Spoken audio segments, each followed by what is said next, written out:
The Tigers are coached by Sarah Walton. And now the starting lineup for your Lady Eagles. The senior calls the shots. She's our floor general, number 10, Morgan Giddings. The seniors are workhorse, our inside force, number 11, Sam McGinn. The juniors are lead scorer machine, number 21, Megan Larry. This freshman's proof that youth is a good thing, number 22, Hannah Rhino. This juniors are good for elemental. She's our paid police, number 40, Shelby Wilson. These high-flying Lady Eagles are coached by the best of the West, Terry Dijon.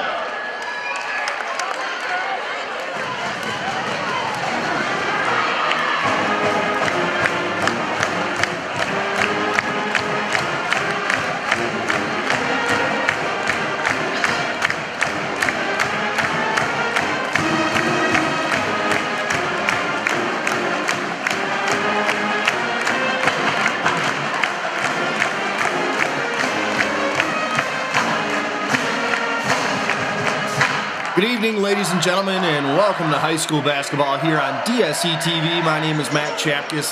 We are at Oakridge High School for a rematch in the West Michigan Conference between the Oakridge Eagles and the Shelby Tigers. Oakridge winning the first matchup at Shelby, 45-42.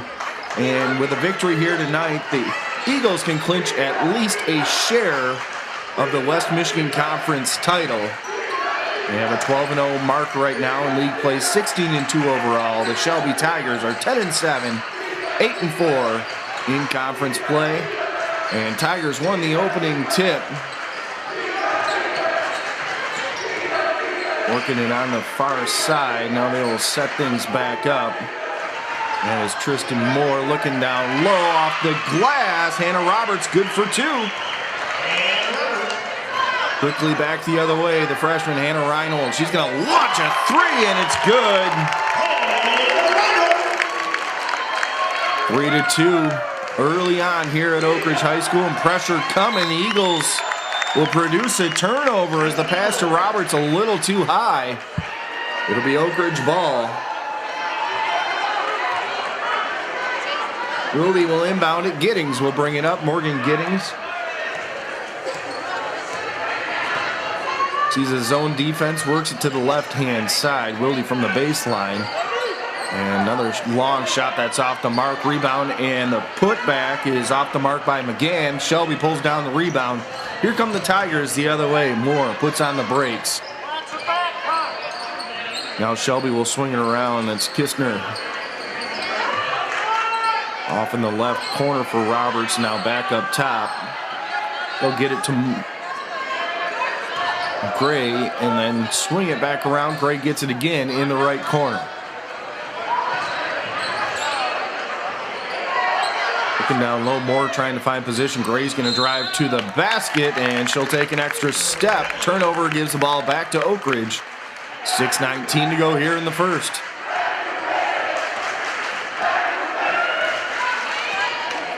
Good crowd here at Oakridge High School for this evening's contest. As Giddings brings it up again. They'll get it down low. Wildy off on the left side, off the glass. Good for two. That's Megan Larrabee. And pressure again. As Gray looks to pass it, taken away by Reinhold. She'll put on the brakes. Long shot from the corner from Larrabee's off the mark. Shelby pulls down the rebound. Here come the Tigers back the other way. Roberts pushes it up. Pass is deflected, but chased down by Kistner. And now Silman will set up the offense. Pass into the lane, and they're going to have a foul called on the Eagles with 5.5 minutes to go here in the first. First foul of the game. Sam McGann guilty of the foul. Quick pass out. Moore's going to launch a three that's off the mark. Got her own rebound, and on the putback, actually before the putback attempt, we'll have a foul on the floor. Another foul on Oakridge. Shelby Wilde with a foul for the Eagles. Tigers try to inbound, taken away by Reinhold. And she'll now bring it up for Oakridge. She's going to pull up another three. That's long. Rebound. Grabbed by Hannah Roberts. Here comes Shelby back the other way. Tigers trailing by 3. Good job by Giddings as she sticks her hands in there, gets the steal. Breakaway layup with the left hand is good. And it's a 7-2 Oakridge lead. Long baseball pass down for the Tigers. As they look the other way, they get it down to Moore. Nice job by her to convert from the baseline. 7-4 is your score. 4:46 to go here in the first quarter. Giddings will slow it down. Has a screen, gets it off to Reinhold on the right side. Now gives it back. Giddings over to Wilde. Now left side 3 from Larrabee. That's off the mark. Rebound underneath is pulled down by McGann. She hits the bucket and draws the foul. She'll have a chance at a 3-point play.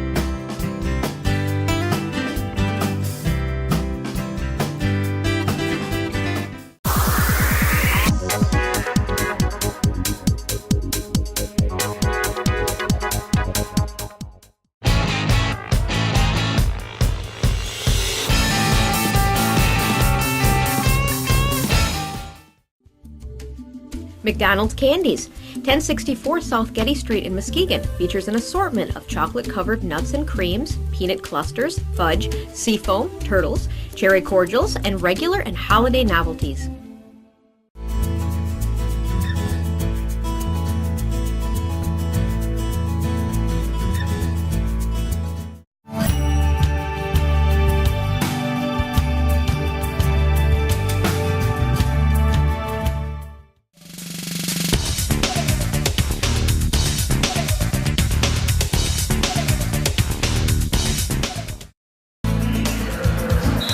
Back here on DSE TV, Sam again looking to complete the 3-point play with 4:25 to go here in the first quarter.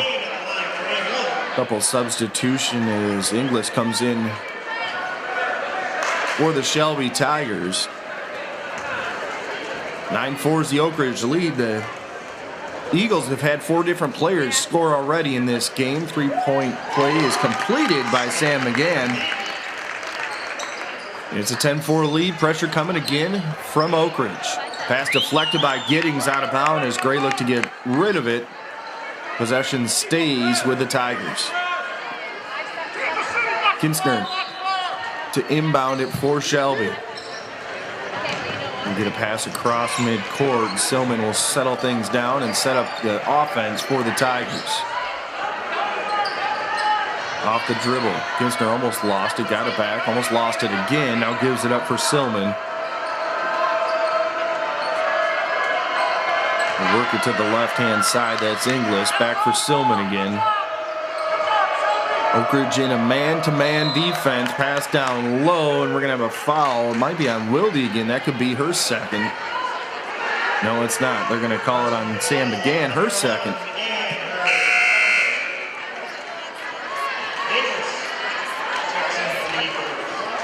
3 team fouls, and quick play for the Tigers. They get it into Moore in the lane. An easy lane for her makes it 10-6. Giddings back the other way. She's going to pull up a 3. That one's short. Rebound bounces around, comes down in the hands of Moore. And the Tigers will push it up. Long pass down is going to be deflected out of bounds. Mackenzie Davis, who recently checked into the game, deflected that one out for Oakridge. Shelby gets it over to Silman. Baseline jump shot is off the mark, off the rebound. The putback is long, and we'll have a held ball possession. We'll go to the Eagles with 3:22 left to go here in the first quarter.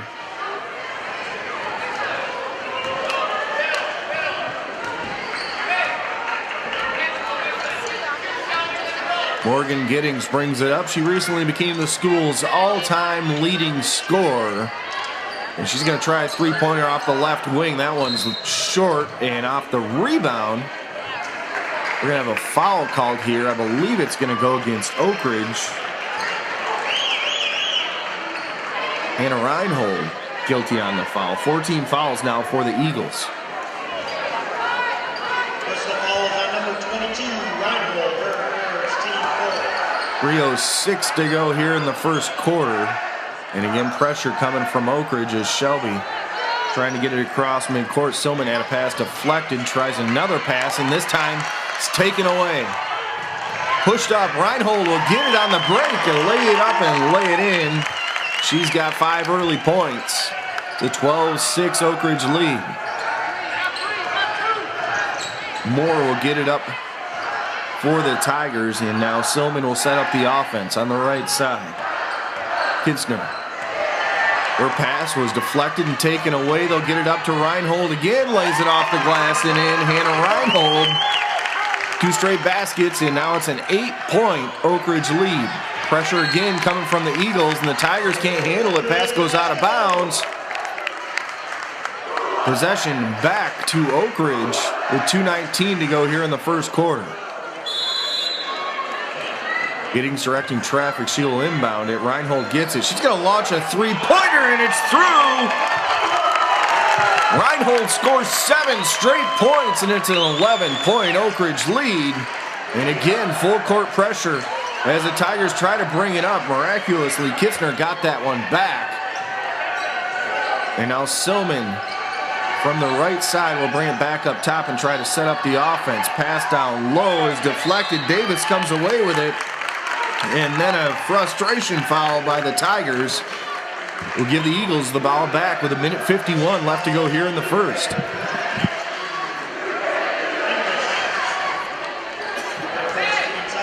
Morgan Giddings to bring it up for Oakridge. 1:42 left to go here in the first quarter. Larrabee's pass looking for Wilde's going to be deflected out of bounds. It'll be Oakridge ball on the baseline. Giddings to inbound, gets it in the lane for Wilde. She turns, goes to the right hand, missed it short, rebound, pulled down by Inglis momentarily. And then we'll have a held ball possession. We'll go back to Shelby with 1:29 to go here in the first quarter. Timeout Tigers. And Shelby's going to call a timeout. Hannah Reinhold has scored 7 straight points. She's got 10 points here in the first quarter. And as the Oakridge Eagles have extended their lead 17-6. Reinhold with 4 buckets, including 2 threes.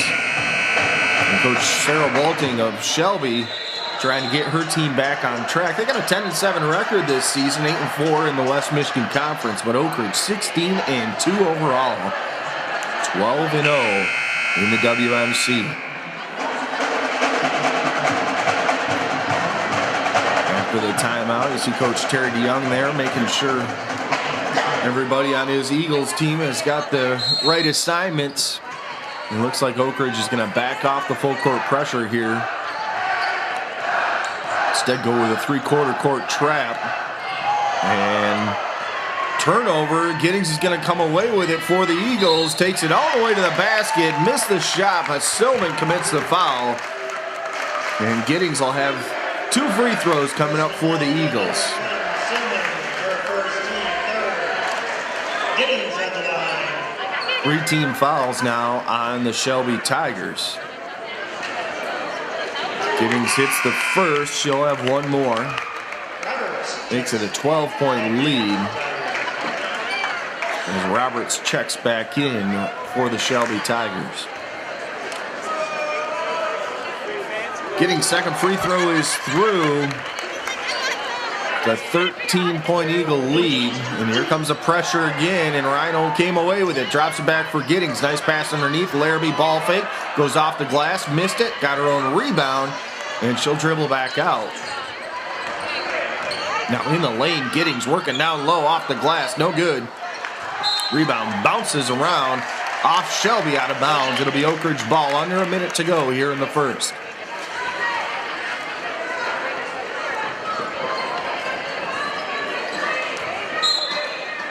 Giddings to inbound from the baseline. Gets it in for Wilde in the left corner. Hands it right back to Giddings. Sizing up the Shelby defense now. Oakridge will set up their offense. No need to rush. 40 seconds to go. Screen comes. Giddings will give it to Wilde. Pass down low looking for Reinhold. She gathered it in, dribbled it back out. Now Wilde from the post to Giddings, slicing through the lane, missed the runner. Rebound pulled down by Davis. She's fouled, and she'll have 2 free throws coming up.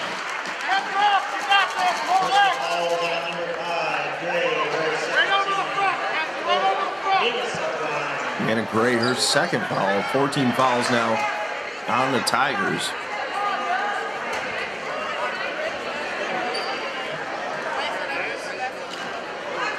First free throw from Davis is off the mark.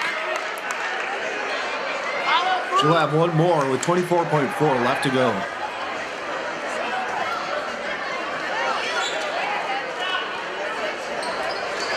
That one's way off the mark as well. Silman with a rebound. Shelby will bring it up with 20 seconds to go. Anna Roberts off the dribble. Looking down low for more. Her shot is off the mark. Rebound bounces around. Put back by Inglis is no good. Oakridge comes away with it. 3 seconds to go. Giddings bringing it up.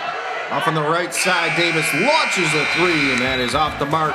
That'll do it for the first quarter. We'll be back with the second quarter of action here on DSE TV. Barnes Hardware, family-owned and operated business located at 7170 East Apple Avenue in Muskegon. Featuring a wide variety of hunting and fishing gear with a full-service archery repair shop, plumbing and electrical supplies. From chainsaw repair to pet food, Barnes Hardware is your one-stop shop.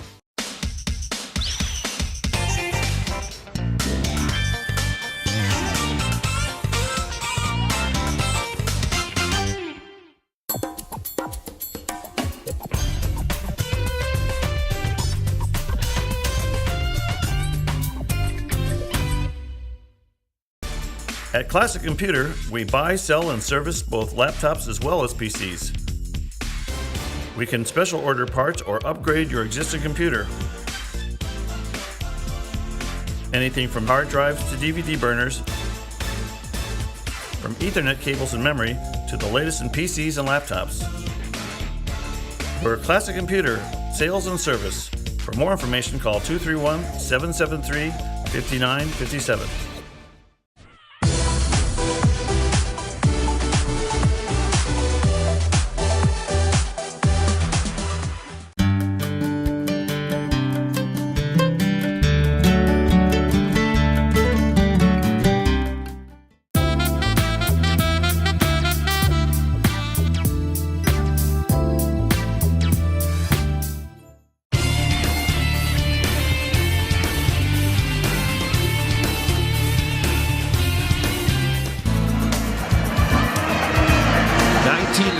Oakridge with the lead at home, trying to clinch at least a share of the West Michigan Conference in a home game against the Shelby Tigers here tonight.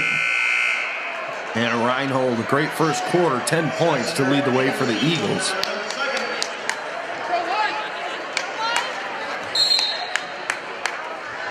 Giddings will inbound it near midcourt for Oakridge. Got that one into Reinhold on the right side. Now pass into the lane is deflected back. McGann's got it. Takes it into the post. Back for Reinhold off the right side. She's going to launch another three-pointer. That's off the mark. Rebound chased down. Giddings gathers it in. Into the lane, Morgan Giddings working against three people, goes underneath with the scoop, and Morgan Giddings with a bucket makes it 21-6.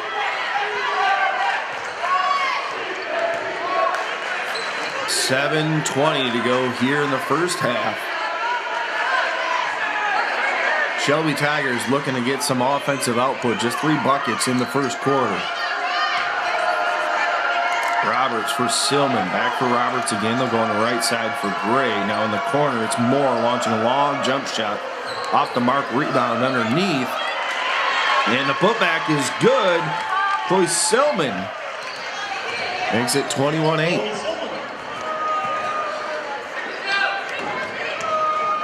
Oakridge back the other way. Giddings looking for the backdoor pass as she was looking for Eliza Olsen. It was taken away.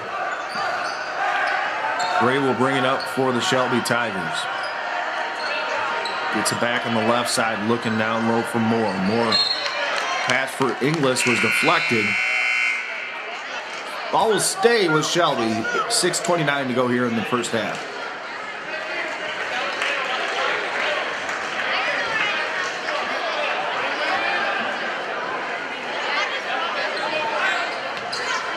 Inbound from the baseline, quickly, shot goes off. Moore is off the mark, rebound pulled down by Oakridge.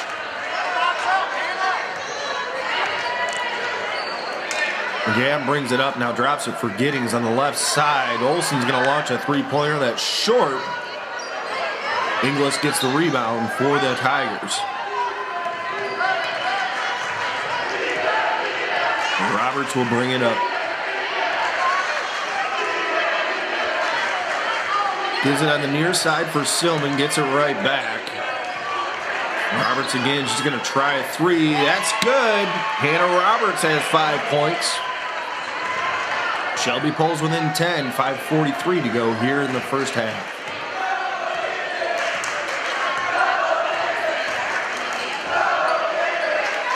Giddings gives it up in the post for McGanns.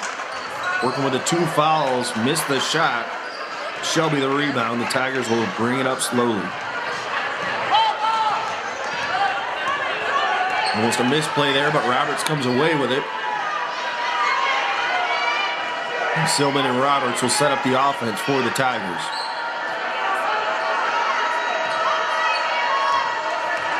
Roberts gets a screen. Baseline jump shot is short. Rebound goes out of bounds. Ball back to Oakridge with 5:04 to go here in the first half.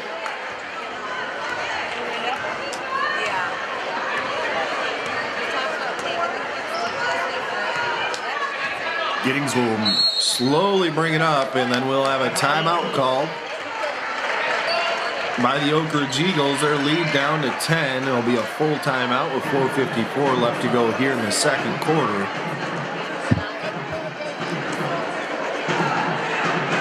Shelby's got a couple buckets here in the second quarter. Oakridge just the one from Morgan Giddings so far, so the offensive output after a 19-point first quarter for the Eagles has slowed down a bit. Coach Terry Young trying to get his team back on track.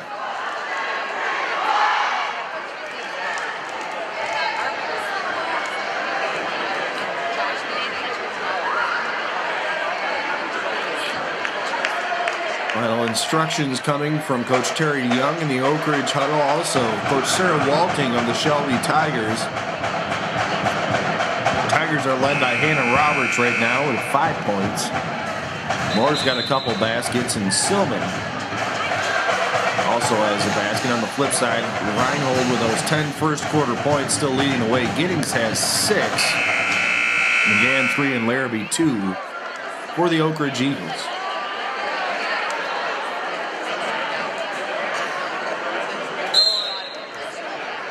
Reinhold will inbound it, and Giddings will bring it up. 4:50 to go here in the first half. Reinhold off the right wing.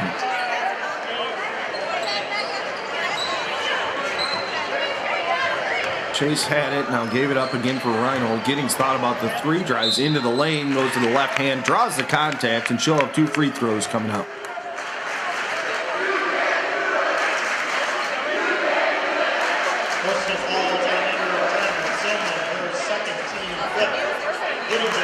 Stillman on the foul. That's her second.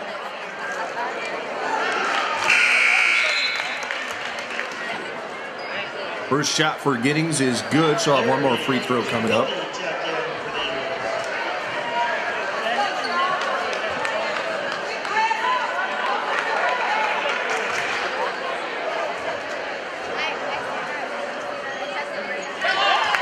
Giddings hits the second as well and make it 23-11 in favor of the Eagles.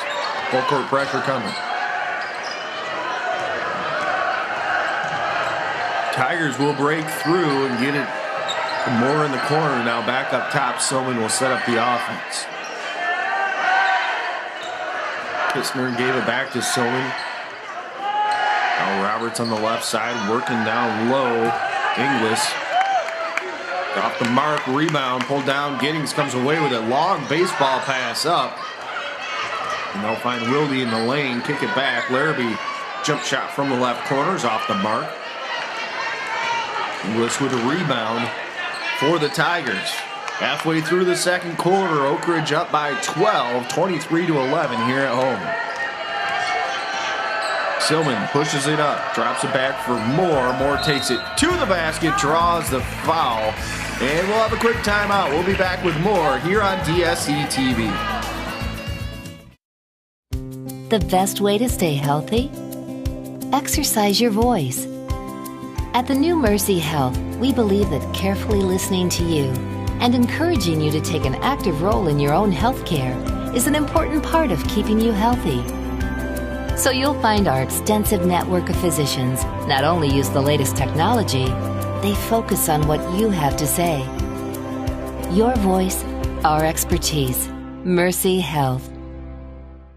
The Pizza Ranch, featuring a buffet that is guaranteed to please even the pickiest eaters. From a full soup and salad bar, pizzas and breadsticks, to mouth-watering roasted chicken, potatoes and gravy, vegetables, drinks and desserts, all for just one price. Their menu features a wide variety of delectable favorites. You can dine in, carry out, or have your meals delivered. There's something for everyone at the Pizza Ranch.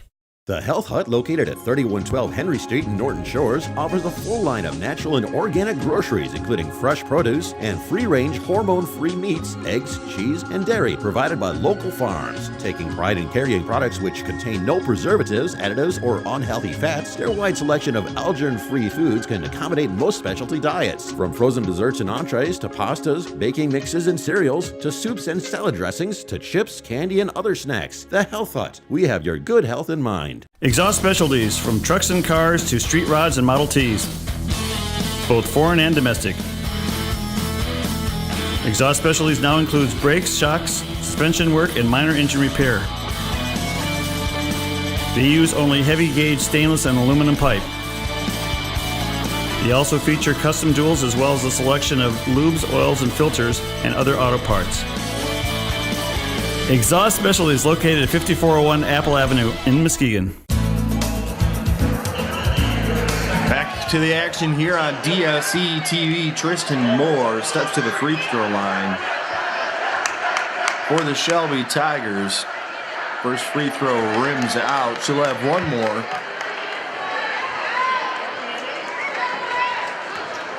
Oakridge with a big first quarter, outscoring Shelby 19-6. Free throw is good from Moore. That'll make it 23-12.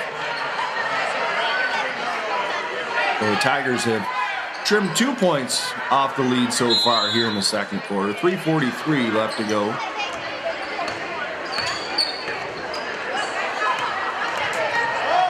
Reinhold will bring it up for the Eagles. She's going to step back and launch a three-pointer. That's off the mark. McGann tried to tip it out. Stillman will pull it in, though, for the Shelby Tigers and bring it back up. Roberts got the screen from Moore, driving baseline. Running shot is off the mark. Rebound bounces around. Last touched by Shelby. It'll be Oakridge ball.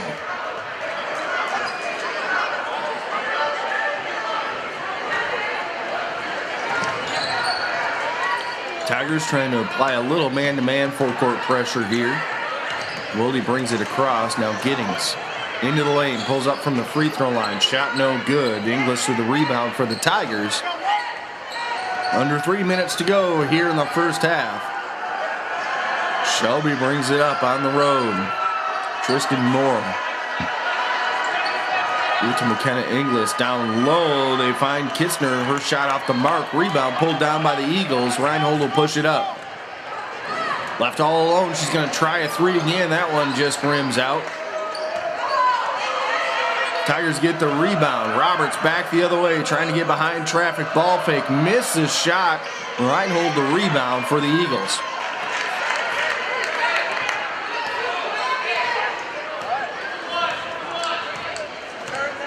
Giddings will walk it up for Oakridge. Gets a screen from McGann.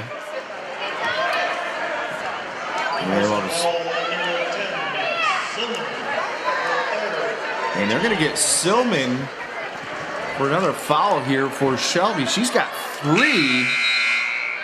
So Coach Sarah Walton gambling a little bit with her point guard, and unfortunately she got burned that time. Now 3 fouls. You're going to have to be careful with Silman the rest of the game. Ball is inbounded. McGann tries to go for the reverse. Just missed it. Rebound. Pulled down by Moore. Here come the Tigers. Under 2 to go here in the first half. Moore picks up her dribble. Now Inglis looking down low. Finds someone underneath. Shot is off the mark from Gray. Rebound. Gray came away with it momentarily. Now the ball is loose. Wilde has it. And the Eagles will bring it up.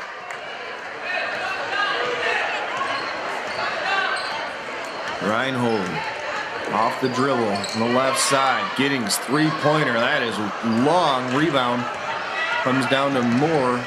Back the other way for the Shelby Tigers. Moore's pass going to be deflected out of bounds. Possession will stay with Shelby with 1:17 to go here in the half.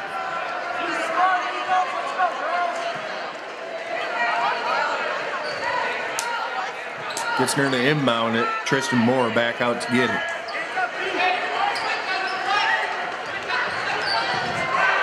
Moore to the right hand, lost the dribble, took a tumble. Ball will go out of bounds. Possession goes to Shelby, or excuse me, possession goes to Oakridge off Shelby with 1:08 left to go here in the second quarter.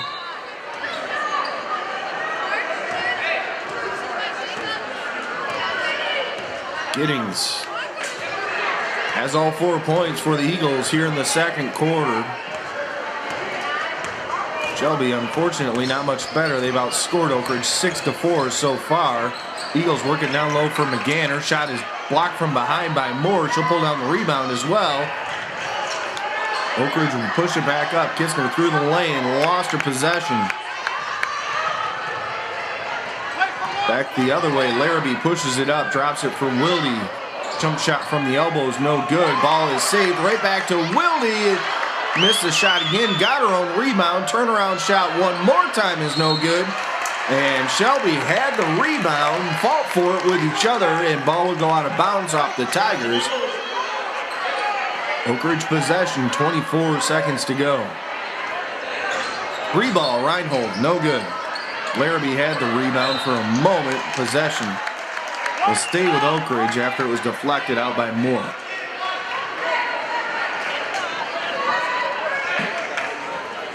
.2 seconds left here in the first half. Eagles will get it in. Reinhold off the dribble. Gets a screen from Giddings to the left. Pull-up jump shot. That is off the mark.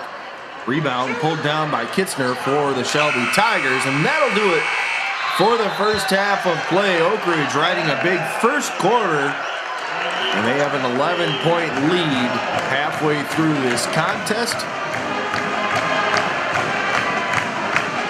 Chance to catch up with the pep band here at Oakridge. 6-4, Shelby outscored Oakridge in the second quarter, but Oakridge will take the 11-point lead to half. We'll be back with more here on DSE TV.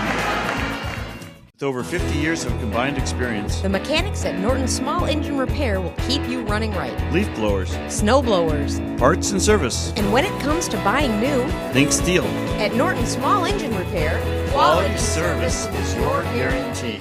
Are you confused and stressed out about your health? We here at Quest for Wellness are ready to provide a peaceful setting to help you sort it all out. We offer specialized massages including rotisserie, hot stone massage, or traditional massage. We also offer a variety of modalities to help you find vibrant, healthy life. Getting this family together is like herding cats. Simplifying things for families is a priority here at Grange Insurance. We offer a variety of policies through Grange Independent Agent. Your partner in protection.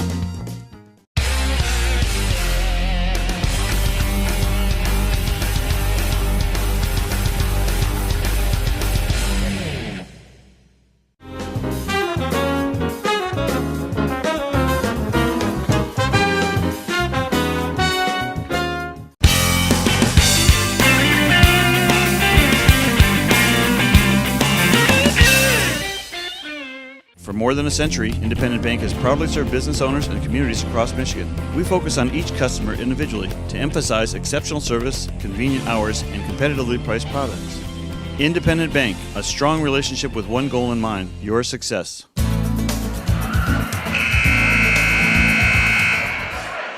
(23-12), Oakridge leading Shelby halfway through the contest here. Tigers looking to clinch at least a share of the West Michigan Conference Championship with a victory here tonight. Shelby will have the ball to start the second half. Anna Roberts to inbound it for the Tigers. Silman back into the game with her 3 fouls.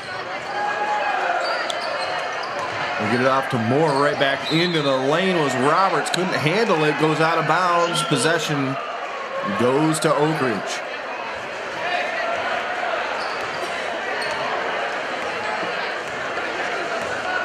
Morgan Giddings will walk it up for the Eagles. Wilde on the left side over Reinhold, 3 balls off the mark. Moore the rebound for the Tigers. Moore will hand it off to Hannah Roberts. And Silman on the left side. Looking down low, that's Kitzner. She's going to draw some contact and a foul. I'm going to say the foul was on the floor, so it'll be inbounded by Roberts on the baseline, left side of the basket. Pass up top for Moore. She did a good job to get it back, but Giddings ties her up. And a held ball possession will go to Oakridge.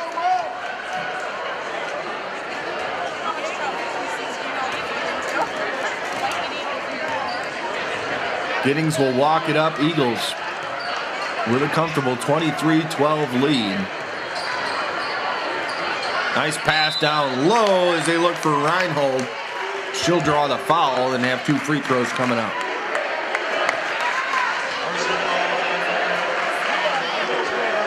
Oakridge only had 1 bucket in the second quarter. That was from Giddings. She also hit 2 free throws. That were their only points. Tigers were struggling offensively too, though. A 3, a 2, and a split on 2 free throws. Gave them 6 second quarter points. They've got 6 points in each quarter so far. Reinhold hit the first free throw, second one coming up. That is good as well. She's got 12 to lead the way for the Eagles. 25-12 is the score. Shelby breaks the press. Moore and it knocked away from behind. Ball will go off of Oakridge. Roberts to inbound from the baseline again for the Tigers. Pass goes through Moore's hands. Giddings trying to chase it down. Gray right there as well for the Shelby Tigers. Will have another held ball. Possession back to Shelby this time. 6:56 to go here in the third. Chloe Silman set up the offense. Gives it up to Roberts. She dribbled, picked it up, and dribbled again. Double dribble is the call. Possession back to the Eagles.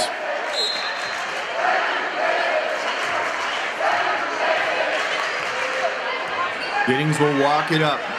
13-point lead for the Eagles with 6:40 left to go here in the third quarter. Got it in the lane now. Back Giddings. 3-pointers off the mark. Wilde tried to save it, but her foot was on the baseline. Ball goes out of bounds to Shelby with 6.5 to go here in the third.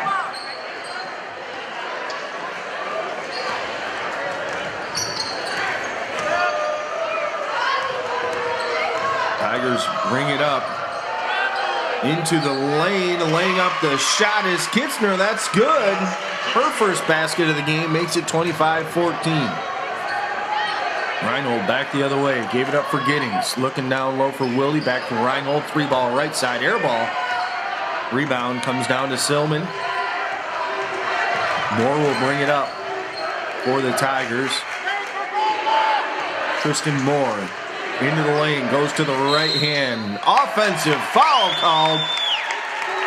Morgan Giddings draws the charge for the Eagles. And 5:53 to go here in the third.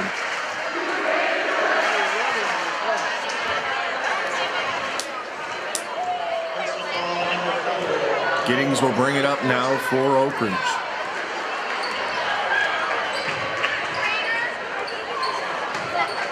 Into the lane is Wilde. She goes underneath, had a block from behind, but the rebound and the putback, Sam McGann. Her first basket since the first quarter. Makes it 27-14. Tigers try and break the press. Good job. McGann gets back and gets a steal. Long pass the other way. Finds Larrabee underneath. She dropped it off. Reinhold missed one off the glass. Rebound to Shelby.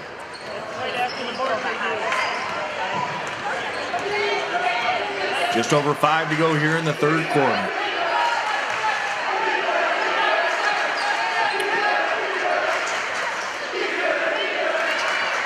Deanna Gray with the ball for the Shelby Tigers. Gives it back for Hannah Roberts.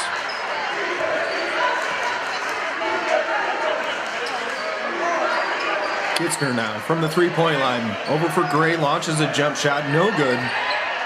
Tristan Moore the rebound. Pass is deflected and it'll go out of bounds. Off the Tigers, it'll be Eagle ball. 4:37 to go here in the third.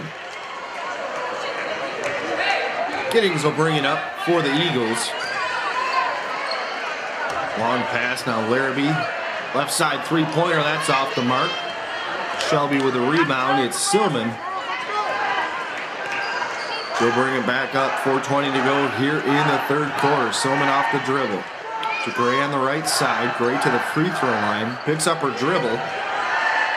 Gives it back for Silman now.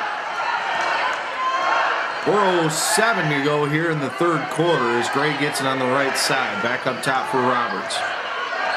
Off the dribble. Roberts still working the dribble. Gives it back for Silman. Into the lane. Kitzner draws a foul. We'll have a quick timeout. We'll be back with more here.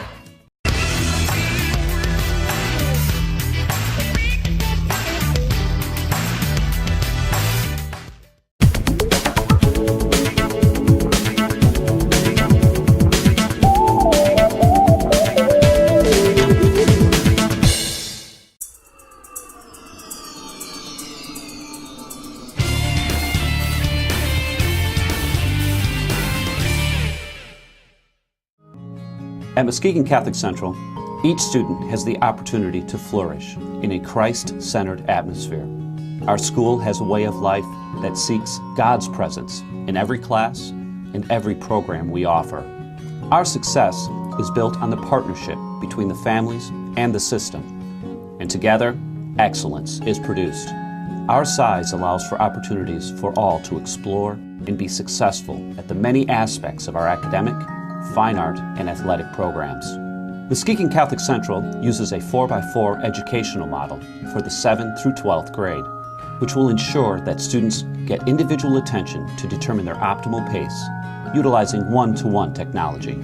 Students at Muskegon Catholic Central consistently score above the national average in all subject areas. In addition, 98% of the Muskegon Catholic Central graduates go to college. From day one, the mission of Muskegon Catholic Central is to enrich each student's spirit, mind, and body.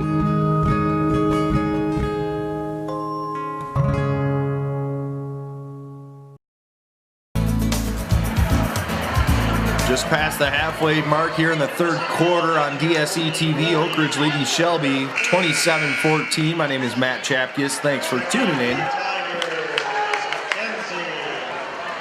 Substitution is CC McKenzie checks in for the Shelby Tigers. And now Hannah check that Mackenzie Davis in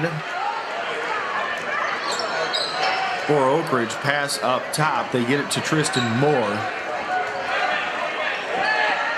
Now Silman will set up the offense for the Tigers. 3:40 to go here in the third quarter. Tigers down 13.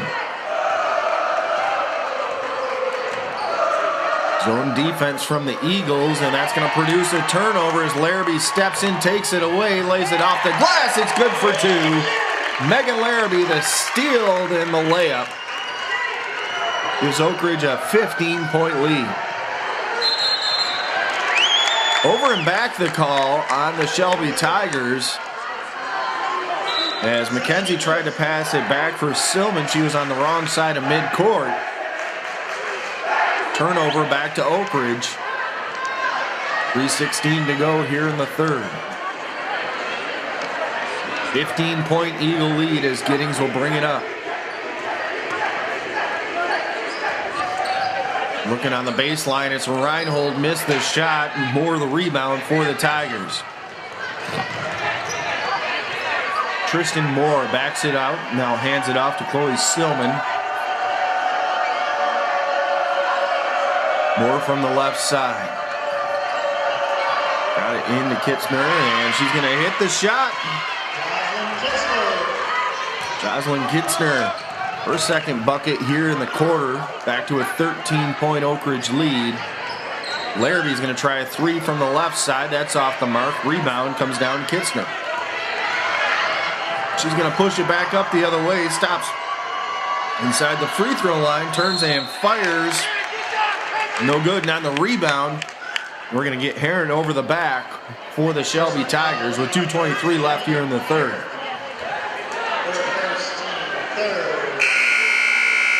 Three team fouls on the Tigers. Oakridge is going to call a quick timeout here with 2:23 to go in the third quarter. So far here in the third, Oakridge has outscored Shelby 6-4. Tigers just struggling to find offense. Only 6 points in each of the first two quarters, 4 more here in the third. Oakridge was really good in the first quarter with 19 points, including 10 from Hannah Reinhold, but they've really slowed down as well. Only 4 points in the second quarter and 6 points so far here in the third for the Eagles. And this is a rematch of a January 14th contest at Shelby. Oakridge won that one, but it was much tighter. 45-42 was the final score of that contest. Shelby's Sarah Wolting and Oakridge's Terry DeYoung give their final instructions to their team in the huddle. And it will be Oakridge ball on the baseline with 2:23 to go here in the third. Congratulations, Ray Schuler has got 150 new friends. Giddings will bring it up for the Eagles. Shelby looks like they want a trap. Giddings passes it over top. Larrabee, beautiful pass down low. That's Hannah Reinhold, good for two. Good press break there by Oakridge. Back to a 15-point Eagle lead, and Giddings comes away with a steal, gives it up. Reinhold on the other side of traffic will lay it up and lay it in.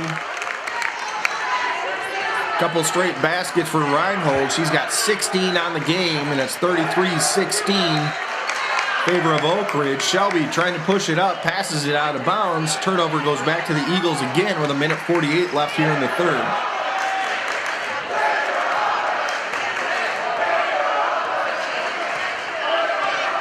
Giddings will walk it up. As Coach Terry DeYoung instructing his team from the sideline. Reball, Reinhold, that's off the mark. Rebound, Larrabee, her putback is just off the mark as well. Heron pulls down the rebound for the Shelby Tigers. Minute 20 to go here in the third quarter. Silman pushes it up just inside the free throw line, pulls up a jump shot, that's no good. Megan Larrabee, the rebound for the Eagles. Gives it up. Left side three-pointer. Giddings is good. 20-point lead for the Eagles. A minute to go here in the third quarter.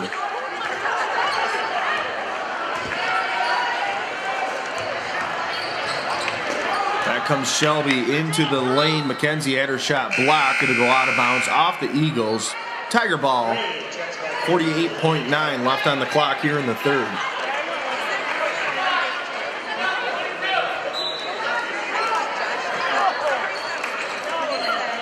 Tigers looking for an inbound pass. They get it in. Inglis is going to draw some contact and show up a couple free throws coming up.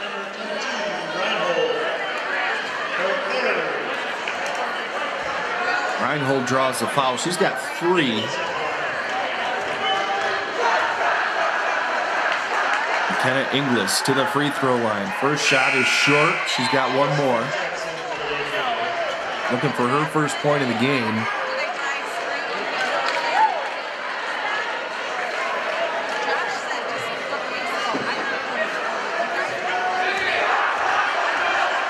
Second free throw for Inglis is up, and that's through.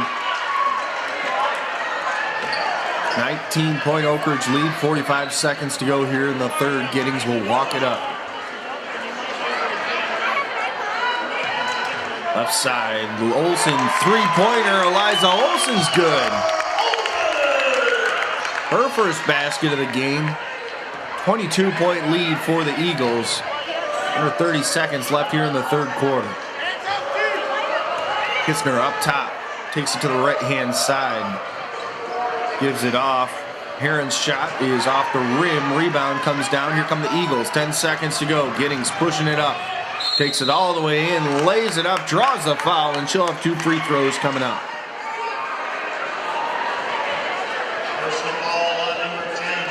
7.9 seconds remaining here in the third quarter.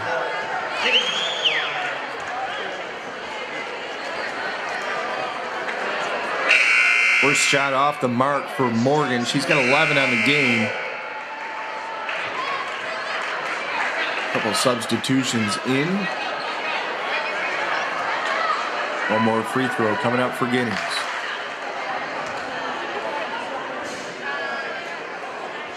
That one is off as well, but Larrabee pulls down the rebound. Final 5 seconds. Giddings, three-pointer from the corner. That's no good. And that'll do it. Oakridge leads 39-17. We'll take a break and be back on DSE TV. Culver's Concrete Mixers, the creamiest way to eat a Reese's peanut butter cup.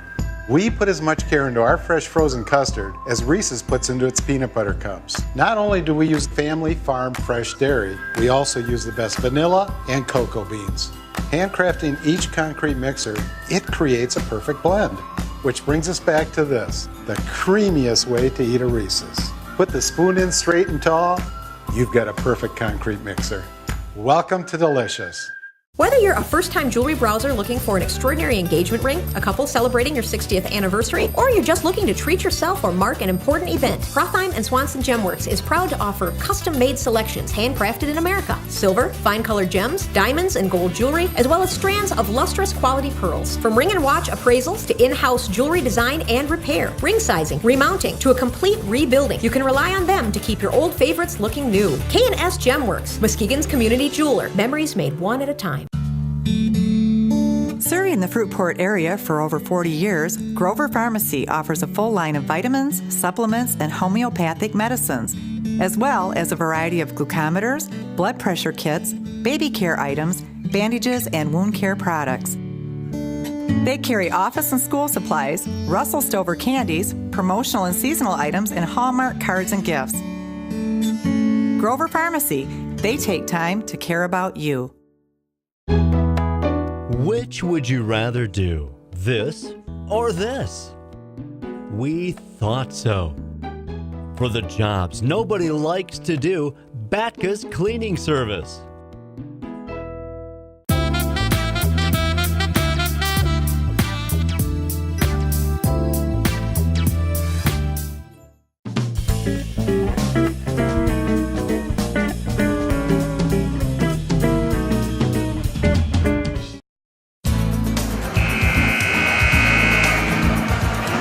Eagles with a 16-5 advantage in the third quarter, extending their lead to 22 points over the Shelby Tigers.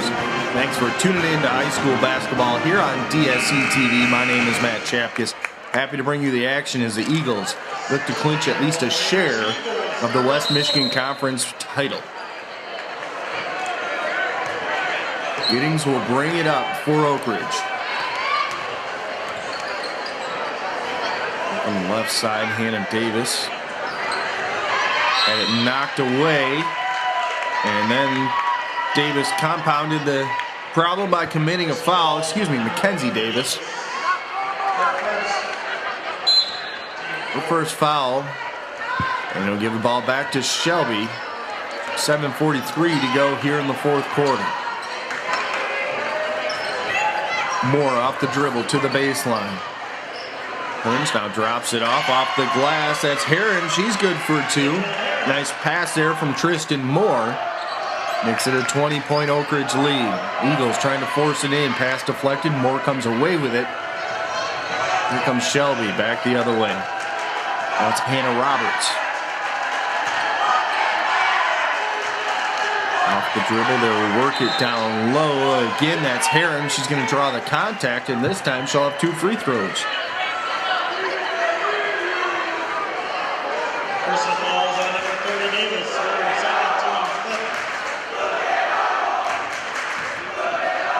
Rachel Heron.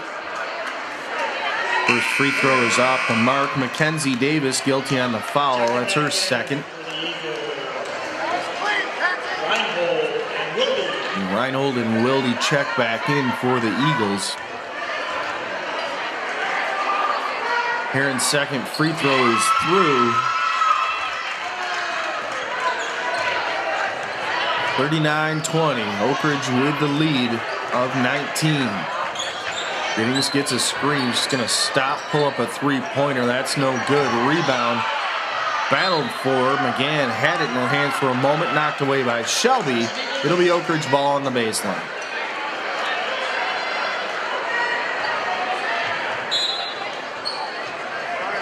Inbound pass. Wilde gets it. Goes right into the lane. Now hands it off for McGann to the basket. Tried to lay it up. Draws the contact. And Sam McGann will have a couple free throws coming up.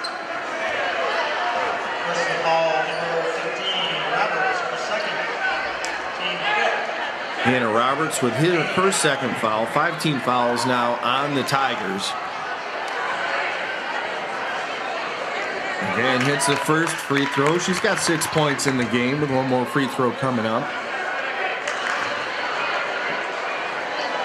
Reinhold leads all scorers with 16 points for Oakridge.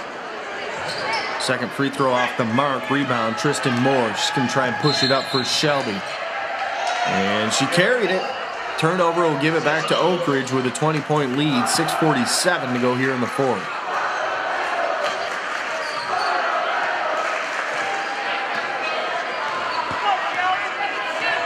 Giddings will walk it up for the Eagles. Picked it off in the left corner. And it's Eliza Olsen. Giddings will get it back. Right side three ball. That one just rimmed out. And then we'll have a foul on the loose ball. Possession goes back to Shelby with 6:26 to go here in the fourth.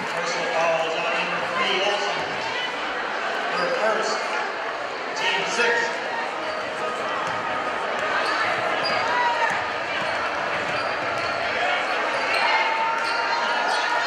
Shelby breaks the Oakridge press, tried to get it down low for McKenna Inglis, pass deflected out.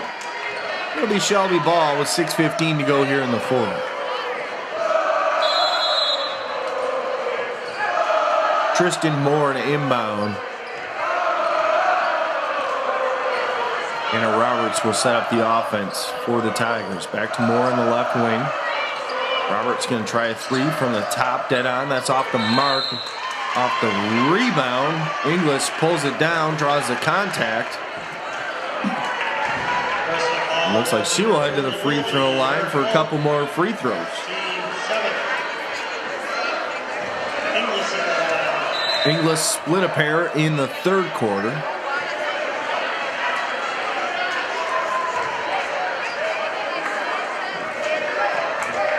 Quick discussion among the officials. Everything's all right. Inglis' first free throw just rims out.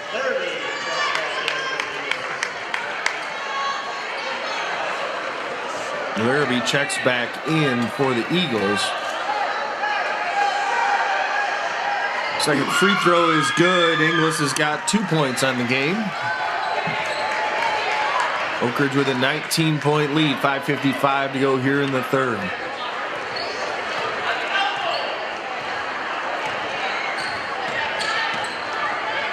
Giddings got the screen, gives it up for Larrabee on the left side. Olsen looking down low for McGann, came right back to her. Reinhold over on the right side. Going up for the shot was Hannah Reinhold. She's going to draw some contact. And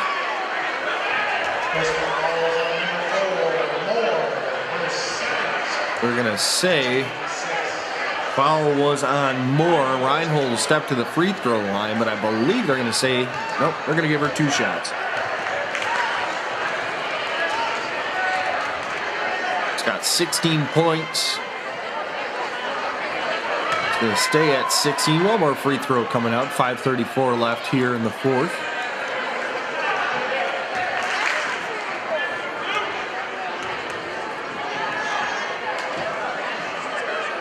Second free throw is through for Reinhold.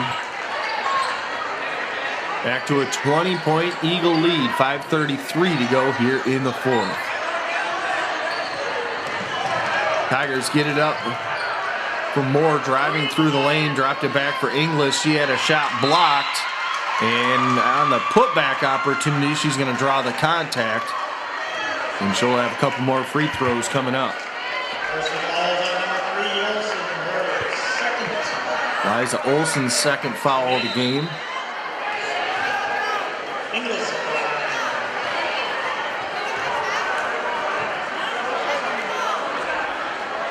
And the referees had to quick have a conversation there.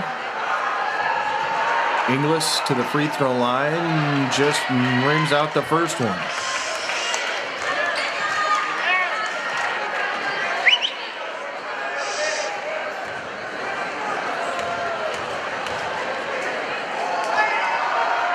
Second free throw from Inglis is an air ball. Possession goes back to Oakridge. 5:22 to go here in the fourth quarter. Giddings walks it up. Off the left side to Larrabee.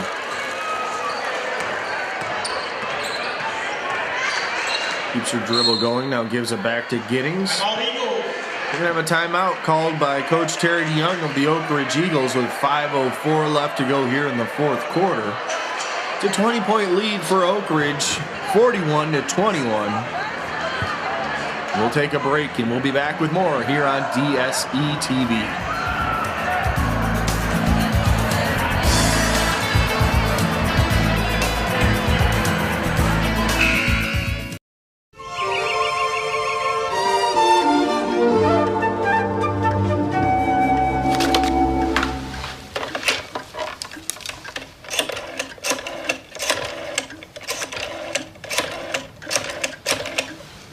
Hello, Jimmy Johns.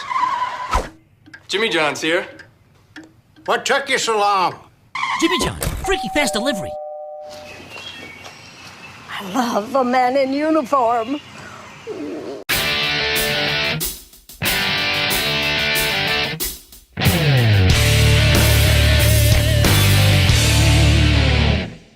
The Trophy House and Jones Sports have been servicing the area for almost 50 years. We handle all team sports, uniforms, and equipment and have a full custom design service for your athletic and corporate logos. We have trophies, plaques, and awards for all occasions. We engrave, embroider, and do silk screening. We have stock t-shirts, sweatshirts, both hoodies and crews, sports shirts, jackets, and specialize in corporate promotional products. The Trophy House and Jones Sports, helping you promote you.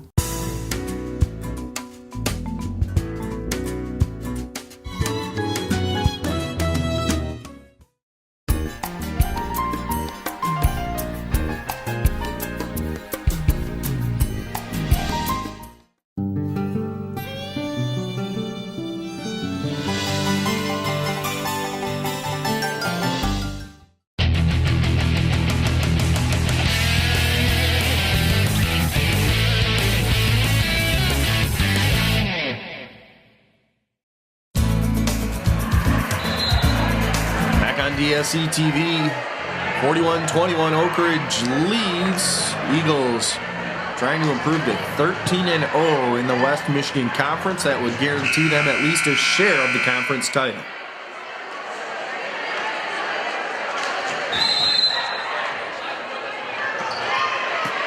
Giddings to inbound. Larrabee will bring it up for Oakridge. Working on the right side. Into the right corner, picked up her dribble. Tried to force a pass in. It was saved, but Inglis's foot was out of bounds. Possession will stay with Oakridge with 4:51 left to go here in the fourth quarter. Giddings inbounds it, gets it to McGann. Now back out. Eliza Olson fake the three. They'll swing it around up top. And Giddings will set up the offense. Gets a screen. Reinhold's going to try another three ball, and it's through. That's her third of the game. She's got 20 points, and it's a 23-point Oakridge lead. Under 4.5 to go here in the contest.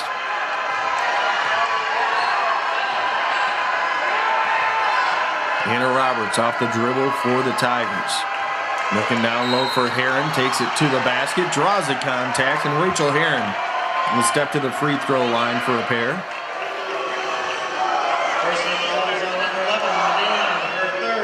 Sam McGann's third foul of the game.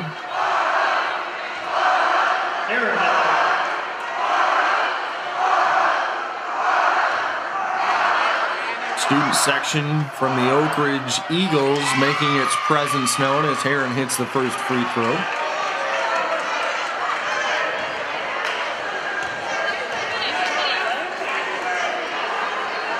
Second one is up and through as well. She's got 5 points. 3 players with 5 points each now for Shelby.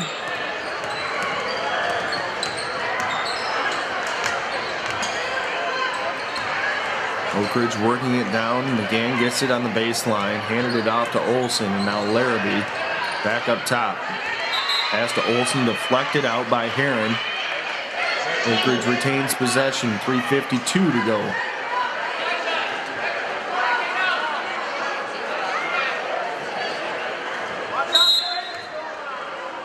Giddings will take it out. Gives it up for McGann. Thought about the three in the corner. Passed it up. Trailing on the play, Eliza Olson. She's going to try a three. That's long. Rebound comes down Tristan Moore. She'll push it up for Shelby. Stops near the three-point line. Pass in. Was deflected, but good job by Inglis to get her hands back on it. Shelby will reset. 3:23 left to go here in the fourth. They try and get it down low for Heron. Pass is deflected and taken away. McGann dribbles it up, gives it to Giddings in the post. Giddings goes to the left hand, missed it. Rebound out of bounds off of Deanna Gray of Shelby. It'll be Oakridge ball. Giddings to inbound. Gives it to Larrabee. Hear that student section again firing up. Free ball from the right side from Giddings is off the mark. Rebound carries up over the basket out of bounds. It'll be Shelby ball.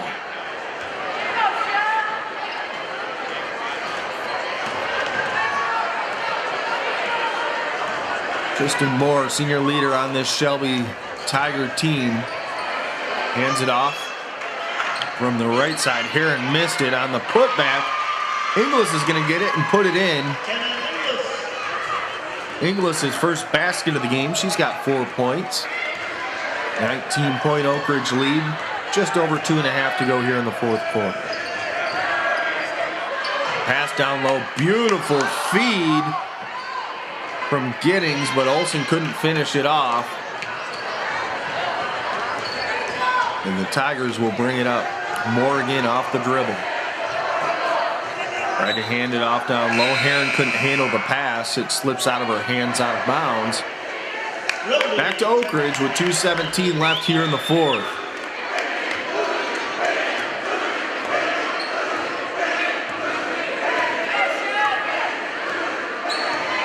Giddings directs traffic as she crosses midcourt with the ball. Down low, Wilde. Fake to the right, pulled up the shot, missed it. Deanna Gray with a rebound. Roberts will push it up for the Tigers. It's trapped in the corner. Gave it to Inglis. Now three ball from the left side. That's going to rim out. Rebound pulled down by the Eagles. Giddings again. Slowly walks it up and directs traffic as she crosses midcourt.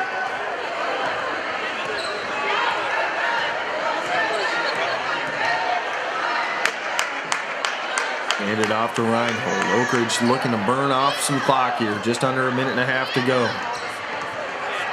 Wilde back for Larrabee. Open three left corner. Reinhold off the mark short. Rebound pulled down by the Tigers. 1:10 to go here in the fourth quarter. Oakridge with a 19-point lead. They will improve to 17-2 on the season, 13-0 in league play. Shot in the lane is missed by the Tigers, and the putback is airballed. Giddings comes down with it for Oakridge.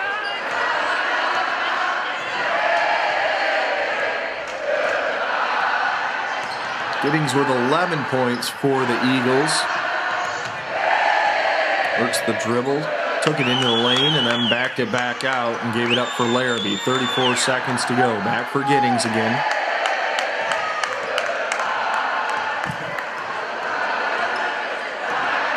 Oakridge student section serenading the Shelby Tigers here in the closing moments.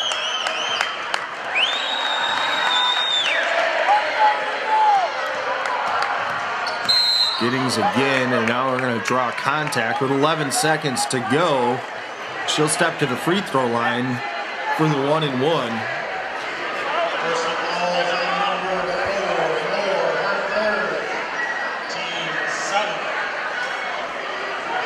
Giddings will step to the line, one in the bonus with 11 seconds left here in the fourth quarter. First one is good. Gives her a dozen on the game. Reinhold leading the way with 20 points. Second free throw for Giddings is short. Rebound pulled down by the Tigers. One last push as Tristan Moore takes it up into the lane. Scoop shot.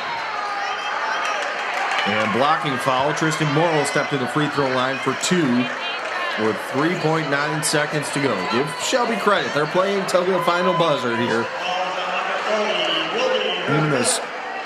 Even though the score has been fairly lopsided since the opening quarter. Moore hit the free throw. Unfortunately, it didn't count because the buzzer sounded and we had substitutions coming in. Officials have had miscommunication on that issue a couple times here in the game. Tried again and she makes it. Tristan Moore has 6 points. leads all scorers for the Shelby Tigers. Second one is off the mark. Rebound is pulled down by Hannah Reinhold. And that's going to do it. The Oakridge Eagles prove to 17-2. They are 13-0 and clinch at least a share of the West Michigan Conference title with a 45-26 victory here tonight.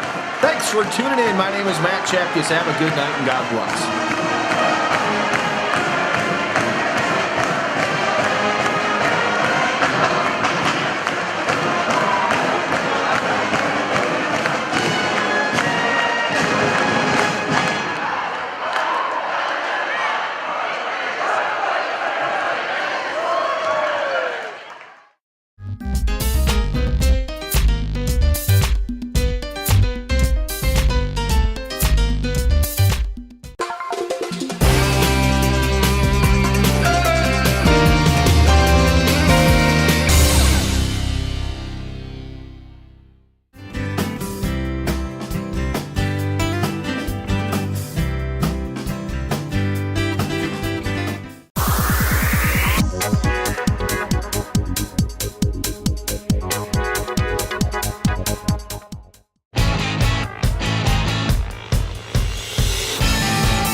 McDonald's Candies. 1064 South Getty Street in Muskegon features an assortment of chocolate-covered nuts and creams, peanut clusters, fudge, seafoam, turtles, cherry cordials, and regular and holiday novelties.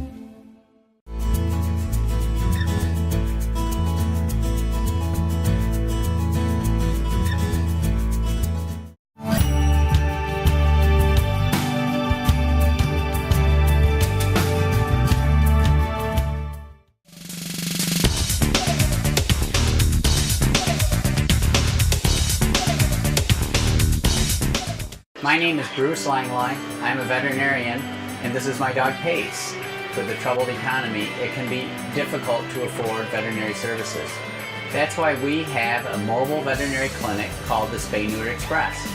We offer low-cost spays and neuters for dogs and cats, and we also offer vaccinations, routine testing, and parasite control. You can find us online at www.spayneuterexpress.com. Hello, my name is Dr. Bruce Langline. I'm a veterinarian. Today I'm going to talk about arthritis in pets. Arthritis means inflammation in the joint, and it's a common condition we see in older pets. There's a lot of contributing factors that can cause arthritis. One problem we see that will make arthritis worse or aggravate it is obesity. Also, lack of exercise. Arthritis can be caused by injuries, or it can be caused by a malformation of the joint that starts when the animal's younger. Hip dysplasia is a common condition we see that causes arthritis in the joint. And when the animal has arthritis in the joints are painful. So it's important that we keep an animal with arthritis at a lean weight so it can get an adequate amount of exercise.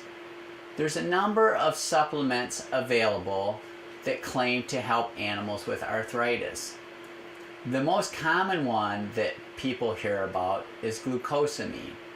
And in fact, there's even some pet foods that have glucosamine in it.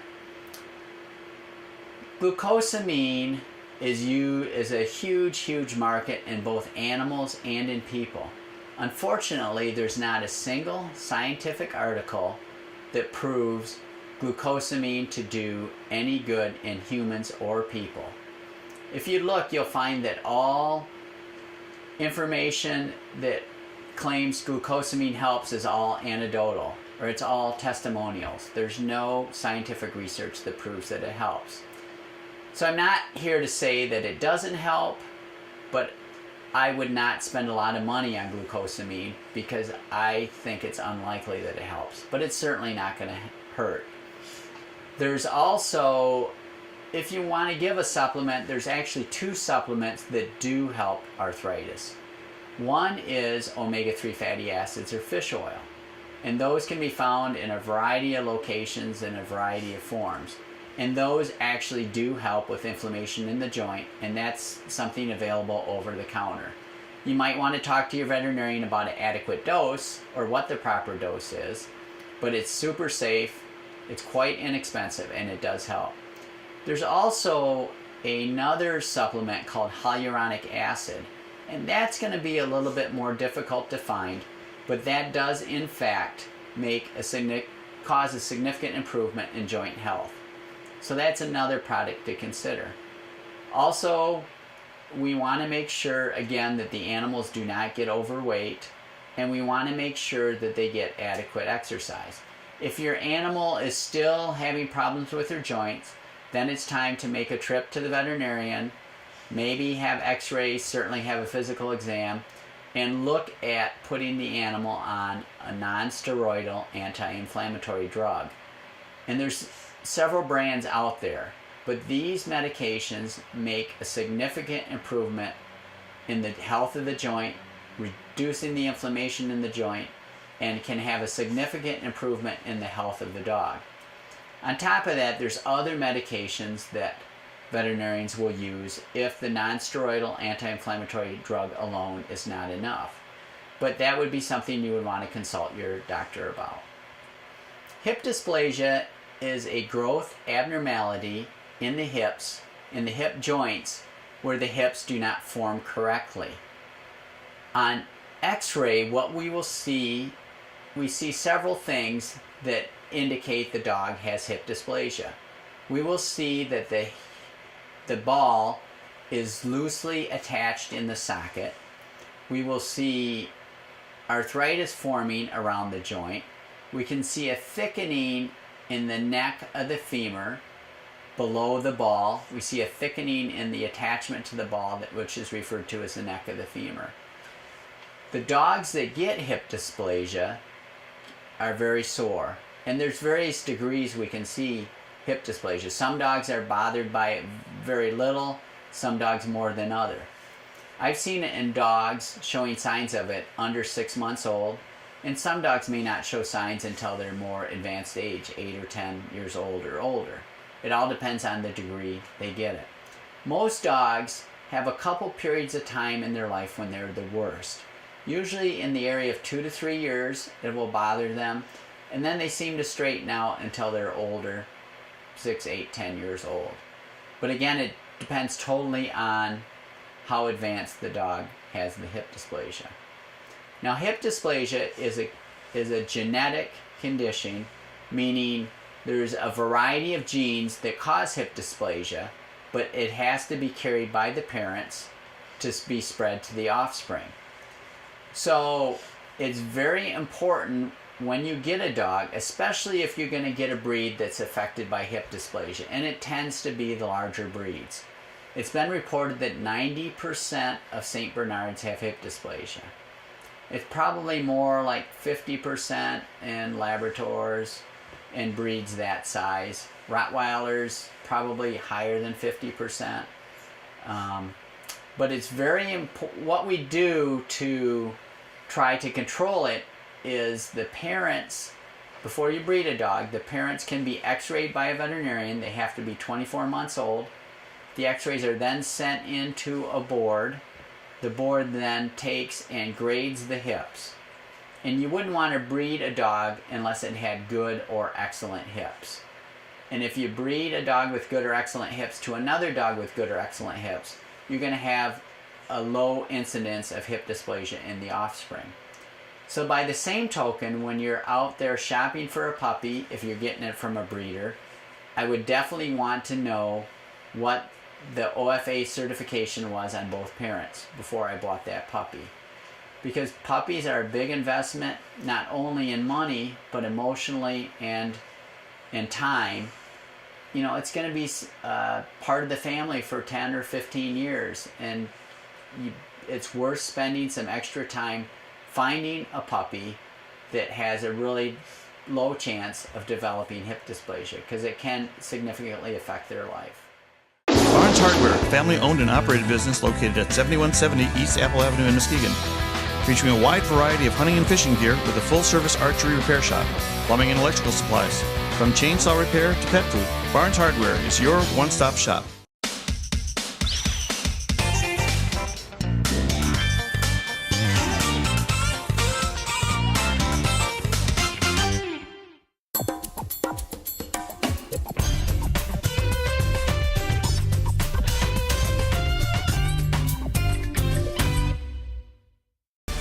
At Classic Computer, we buy, sell, and service both laptops as well as PCs. We can special order parts or upgrade your existing computer. Anything from hard drives to DVD burners, from Ethernet cables and memory to the latest in PCs and laptops. We're Classic Computer, sales and service.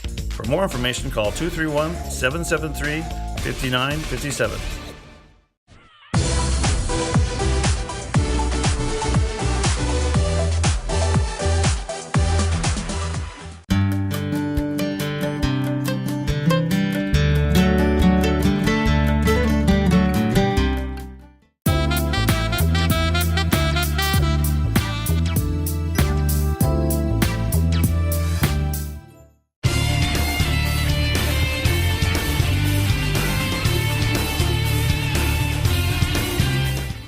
My name is Bruce Langlois. I'm a veterinarian, and this is my dog Pace. With the troubled economy, it can be difficult to afford veterinary services. That's why we have a mobile veterinary clinic called the Spay Neuter Express. We offer low-cost spays and neuters for dogs and cats, and we also offer vaccinations, routine testing, and parasite control. You can find us online at www.spayneuterexpress.com. Hello, my name is Dr. Bruce Langlois. I would like to address the issue of giving your pet treats. There are definitely treats that are of good quality, of good nutrition, and if you're feeding your pet a good quality food, that food has everything they need in it. I'm asked every day, should I supplement my pet with some vitamins, or should I supplement this or that? If you're feeding a good quality food, you do not need any supplementation at all. And we have to be careful with treats, because a lot of times the treats are not the quality of nutrition that we're feeding our animal, such as table scraps or inexpensive biscuits or other food that were meant for people. We've got to remember that if we feed them, a lot of times the pets are a lot smaller than us. Say we have a 20-pound beagle, or a beagle maybe that's supposed to weigh 20 pounds. If we scrape our plates and put it on their food, we're going to really throw their diet out of balance. Plus, we're going to encourage that animal to consume a lot more calories than it requires.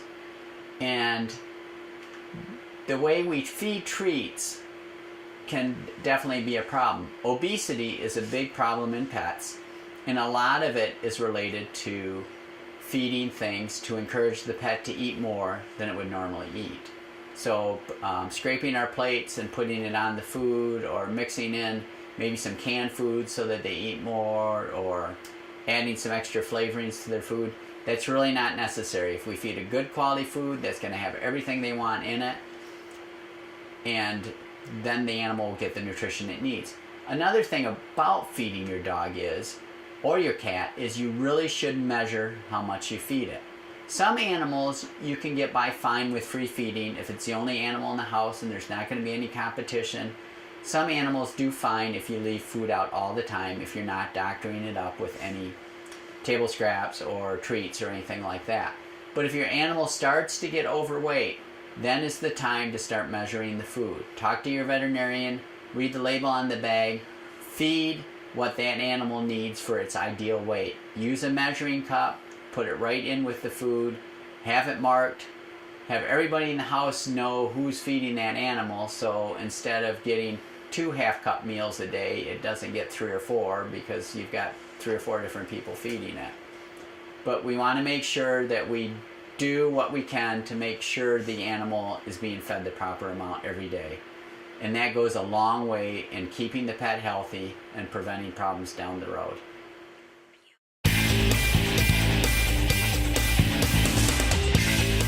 Welcome back to the MCC Coaches Show here on Country 93.1, live from Pints and Courts Pub and Grill in Muskegon.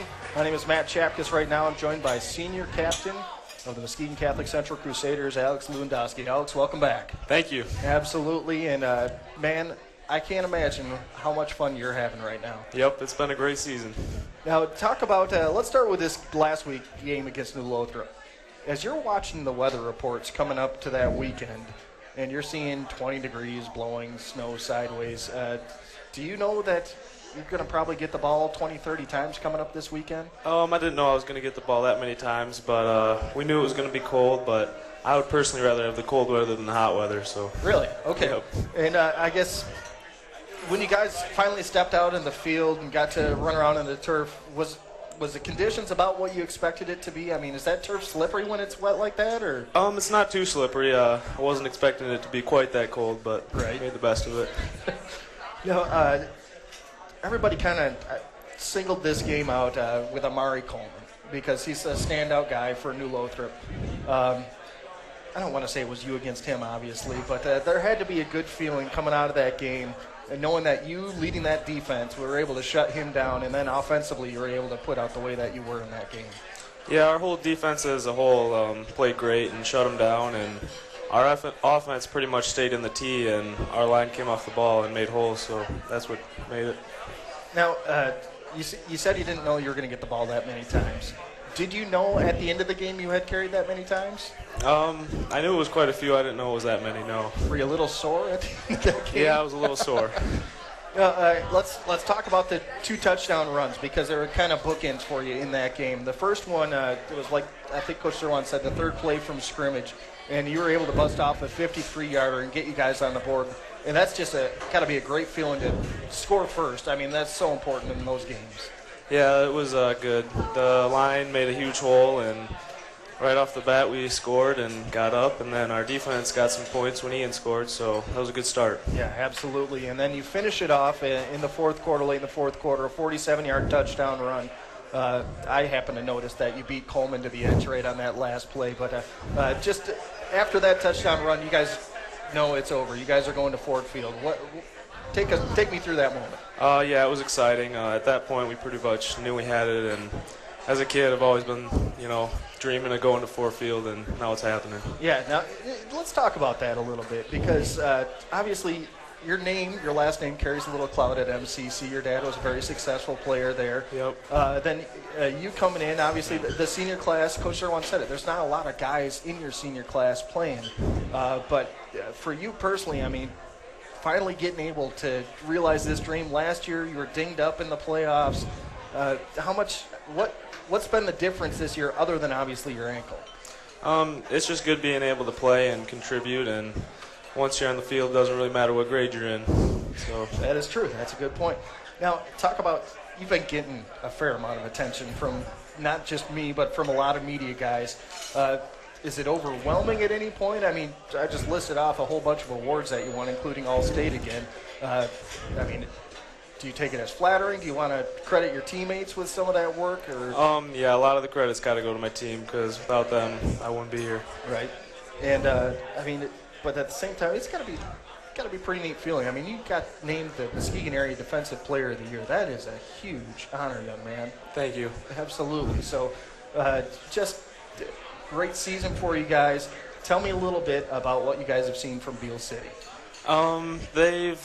Throughout the year, they've been successful in the run game, but in their last game, when the other team shut down their offense, they went to pass a little more, and they were very successful doing that. So we think we're going to have to stop their pass. Okay. Now, what's your role going to be as a safety stopping that passing game? Well, all our D-backs just have to follow their assignments and not, miss coverage. Now, I mean, you make that sound pretty simple. Like, yeah, you just stick with your guy. And nope. There's a lot of work that you guys are putting in this week, isn't there? Now, is this an offense that's similar to any other offenses you've seen this year, or is this pretty unique?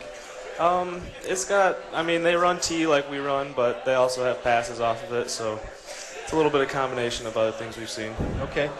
Then flip it around. When you guys have the ball in your hand, what do you guys got to do to get some points against a defense that's put together? I think they got 4 shutouts this year, so they're a pretty decent defense. Yeah, they're going to have a good defense. We're going to have to mix it up a little bit, and our line's going to have to come off the ball like they always do. And I would assume that Thanksgiving plans had to be slightly adjusted, but I'm pretty sure you'll take that. Yep, I was all right with it. And I'm sure Mom and Dad were willing to make some exceptions as well. Now talk about what's that going to be like waking up Friday morning and walking into Ford Field to play a game? It'll be really exciting.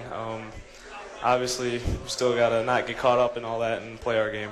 Now, how do you do that? How do you keep a level head when you guys are walking in there? Especially, I mean, you got another team. Beale City was there last year. They played in Ford Field, so they know what it's like already. Yeah, but last week we played at a pretty nice field and a good facility, and we focused on the game. So yeah, you did a pretty good job. Yep. Did a pretty good job. I guess let's talk a little bit about your season in a whole. 1,000-yard rusher again for the second straight season. Give me a couple highlights of the year so far up until this point from your perspective. Winning the Fruitport game was really good because I was still a little upset about last year. And then last game, winning and going to Ford Field caps it off. Now, getting a chance, how frustrating was that last year when your ankle was hurt and you weren't able to play the way that you know you could? Yeah, it was really frustrating because, I mean, I was out there on defense, but I wasn't at full speed, so that's hard. Yeah, and this year, I mean, it's got to be like you're a free man out there. It's got to be awesome. Still healthy. And I guess final thoughts coming into this game. What's kind of the three keys that the coaching staff and you guys as a team have for yourselves to beat Beale City and win a state championship this weekend? First of all, no turnovers. We can't turn over the ball. Focus on the little things and do your assignment and work hard. All right. Sounds like three good things to live by. Alex Lewandowski, congratulations. All the awards, including All-State, Defensive Player of the Year by the Muskegon Chronicle. Just a huge list of accomplishments. It's been a lot of fun watching you. Best of luck this Friday. Thank you. All right, Alex, we'll be back with more. I'm going to grab Pat White and bring him back up here for a minute. We'll be back with the Coaches Show after this here on Country 93.1.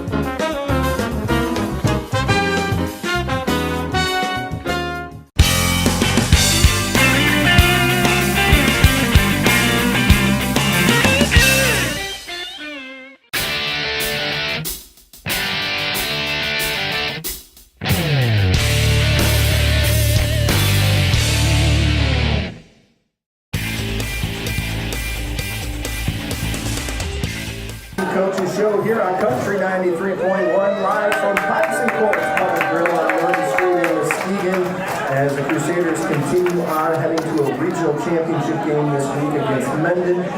Right now, joining me, as we do every week, we bring a student athlete on, and it's actually a pretty special one this week, I believe. His name is Dominic Bidkiff. Dominic, thanks for joining me. All right. Now, Dominic, the reason I say that is kind of special, actually, Monday was Veterans Day, and a lot of people stopped and paused and honored those who have served our country and those who are serving our country.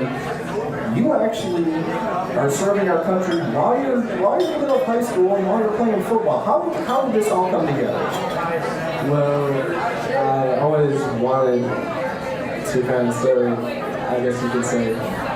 I was introduced to my recruiter actually at my lunch one day, and he kind of got me to look into it more, and he really convinced me to join because it's a great opportunity.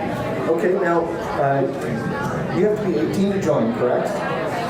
For the National Guard, you can be 17. For 7th, okay. So that's basically how you spent your summer then. It is. And tell us about that experience. I mean, I've heard that the NCC coaching staff really works guys out. What's it like compared to something like you did this summer? Well, this summer we did a lot of push-ups. Okay. That was our main punishment there, I guess you could say. Every day you do at least 100 push-ups a day. And then in the middle, for the first 5 weeks, you get to walk to every range you have to go to shoot at. So that was at least 5 miles there and 5 miles back every day, marching in Army combat boots. Oh man, so they're making sure you guys are feeling pretty good and in shape. Now, did you have to go somewhere else in the state? I mean, where were you stationed this summer? I guess where was boot camp at? This summer I was at Fort Jackson in South Carolina. Okay, and that South Carolina heat in the summer is a little different than the Michigan heat, isn't it? Oh yeah, it was about 95 degrees every day. Okay, and then how many guys were doing this boot camp with you? In my platoon, there were about 60. In my company, there was about 200. Okay. And now that school started and you're back into the flow of things, what's your commitment to them? What do you have to do for them during the school year to keep this commitment going? Every month we have a thing that's called drill. You go for it on Saturday and Sunday. You wake up at about 5 a.m. on Saturday and head into Wyoming. That's where my home is. Okay. And you go work out with them and you learn your skill for the week, for the month, I guess you could say. Okay. And then you head back on Sunday and drill. Where do you do your homework? You don't get much homework time. Okay. And I mean, really, and I understand you have a part-time job too, is that correct? I do. Okay, so I mean, really, how are you managing this schedule? It's pretty crazy. Yeah. Are you having fun then? I am really nice. Okay. And then, so how's school going for you? School's pretty good. I'm really enjoying my classes right now. All right. And then, obviously, you come in and join the football team for week 2. I guess tell us about coming in kind of late to the program. Like, how much catch-up did you have to do with Coach Sherwan, taking things over? Was there much difference from what happened last year? Just walk us through that situation as you came back into the football team. Walking back into the football team was really special for me because I got to rejoin my team after being on here for the whole summer without being able to use them. It was hard, but it's worth it. Okay. And you really appreciate it with having your friends there. It really is the same as last year because even though we switched head coaches, it still feels the same. He's a great coach, and he teaches just like Mr. Holmes does. He's a great teacher, so it's really nice to have him. Okay, and then talk about your contributions on the team. And I'm going to start off first with you might have the most nerve-wracking job on the whole team.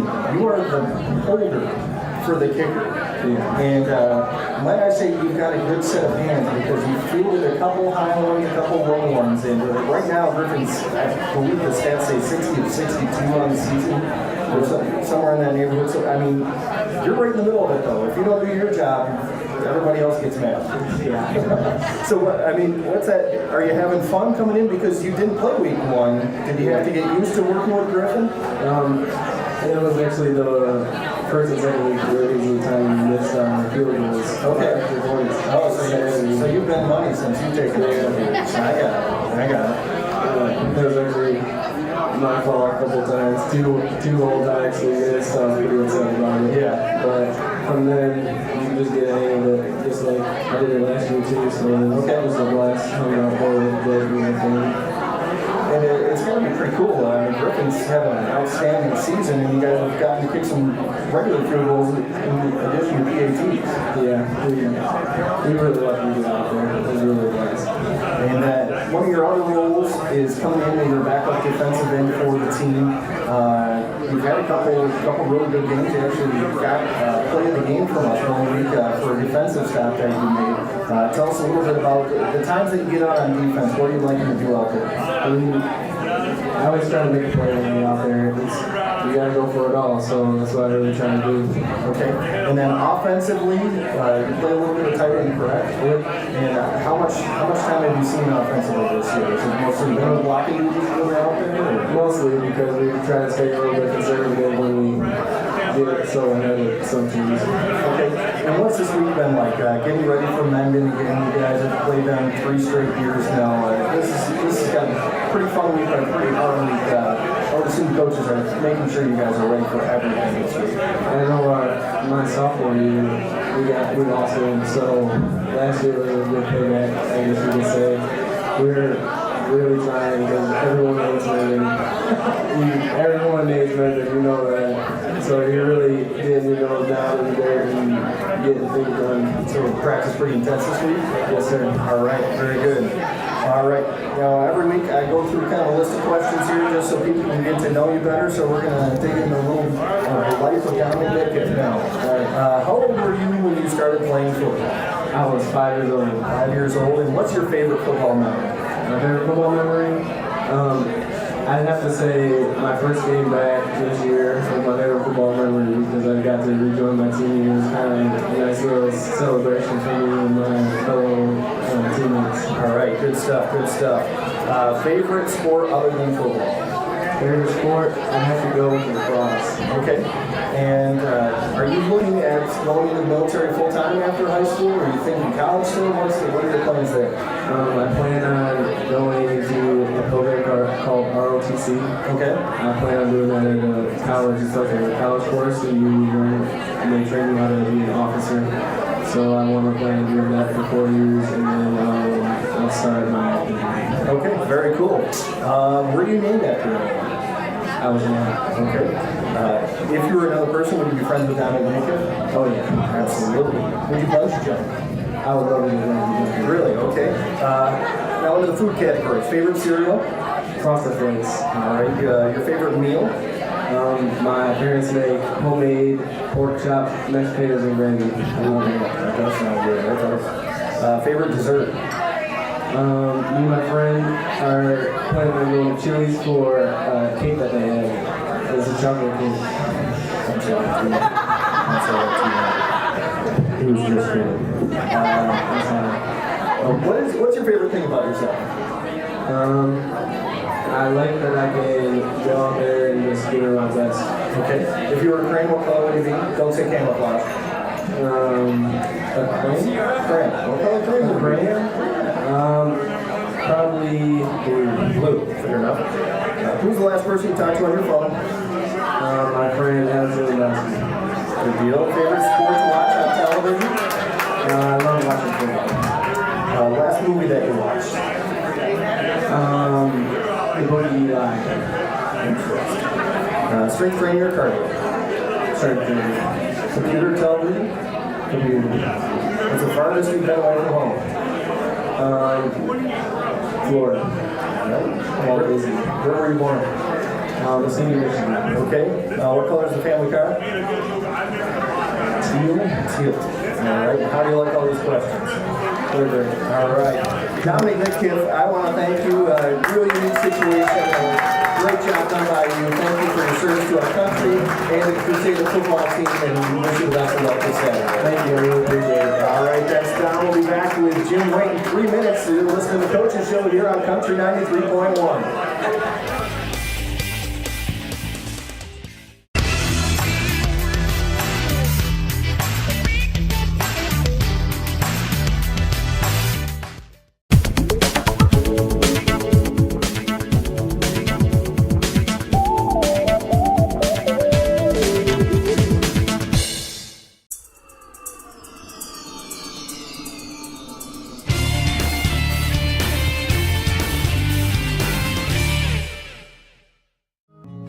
At Muskegon Catholic Central, each student has the opportunity to flourish in a Christ-centered atmosphere.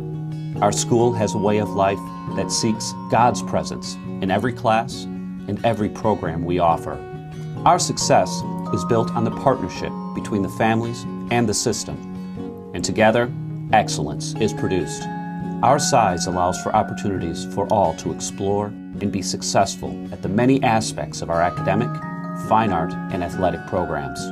Muskegon Catholic Central uses a 4x4 educational model for the 7th through 12th grade, which will ensure that students get individual attention to determine their optimal pace, utilizing one-to-one technology.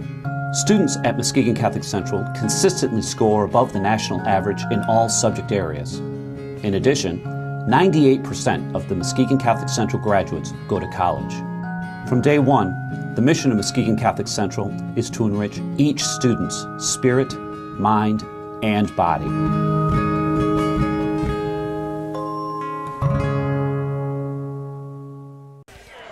Welcome back to the Coaches Show here on Country 93.1, live from Pints and Courts Pub and Grill on Norton Street in Muskegon.